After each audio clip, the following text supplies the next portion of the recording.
एक संत ने अपने शिष्य को उपदेश किया। शिष्य ने पूछा, गुरुदेव मैं संसारी गृहस्थ में रहता हूँ, मेरे से ज्यादा साधना तप जप तो हो नहीं पाएगा, मुझे भगवत प्राप्ति कैसे होगी? कोई साधारण सहज सरल उपाय बता दीजिए। तो उनका रोज एक संत को भोजन पवाओ, भगवत प्राप्ति हो जाएगी। रोज एक संत को लाओ, चरणामृत उतारो, आरती करो, साष्टांग दंडवत करो, भोजन पवाओ, उनकी जूठन पाओ, तुम्हारा कल्याण हो जाए। पक्की बात, अमोघ बात बता दी। अब वो रोज संत लाते। कई वर्ष हो गए। एक दिन एक गांव में संत आए स्वतः, तो उनको तो संत प्राण प्यारे लगने लगे थे। अब सेवा करते करते वो दौड़ के गए, महाराज जी कल हमारे यहाँ भोग पाइए। संत जी आए, भोग पवाया, खीर और परोस दी। संत ने दोबारा जब खीर परोसने लगे तो बस उन्होंने फिर डाल दिया। जे डाला तो खींच के उनके चोर के उनके थप्पड़ मारा। खीर खा ली तो थप्पड़ मारा जोर के। खीर खा के उठे,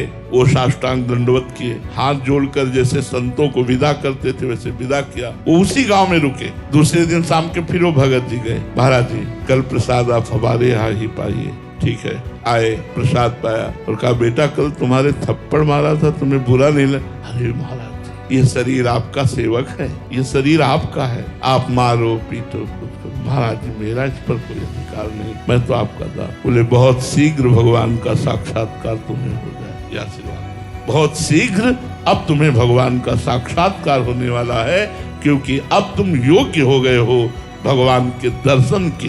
ये बात हमारे द्वारा किया हुआ दूसरे के प्रति परहित का कर्म और उसके बदले में अनुकूलता ना चाहना, यही हमारा परमार्थ है। अगर हम ये नहीं जाना तो परमार्थ ही नहीं जाना। प्रायः सबकी ये भावना रहती है कि अगर हम किसी को थोड़ा भी हित करें तो वो थोड़ा हमारे अनुकूल तो बोल दे, ना ज्यादा सही तो इतना भी तो कह दे कि धन्यवाद, थैंक यू, आपने मुझे पानी पिलाया। ये भी सुनना मुझे नहीं है, ये भी चाहना नहीं, तभी परमार्थ पुष्ट होगा। जो बदले में कुछ चाहता है वो परमार्थी नहीं होता। पर उपकार का मतलब यही होता है बदले में कुछ ना चाहना।